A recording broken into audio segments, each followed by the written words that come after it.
आज मुल्क भर में यौम-ए-इत्तेहाद मनाया जा रहा है। दिल्ली में वजीर दाखिला अमित शाह ने दौड़ को झंडी दिखाकर रवाना किया।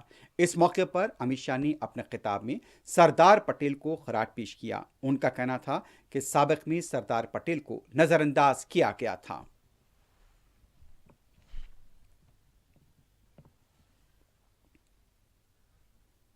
दुर्भाग्य की बात है कि सालों तक सरदार पटेल को भुलाने का प्रयास किया गया। सालों तक उनको भारत रत्न के उचित सम्मान से भी वंचित रखा गया।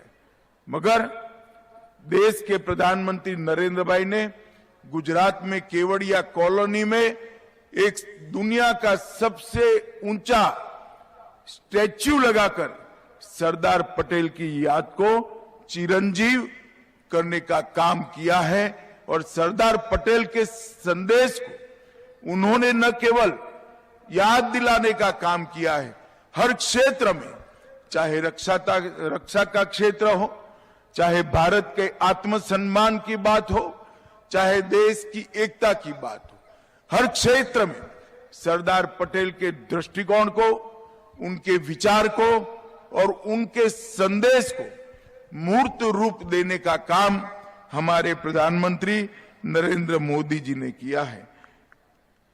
अभी 2 दिन पहले ही मोदी जी ने मन की बात में सरदार साहब की बातों से प्रेरणा लेकर देश के विकास काम से जुड़ने के लिए युवाओं का आह्वान करने का काम किया है।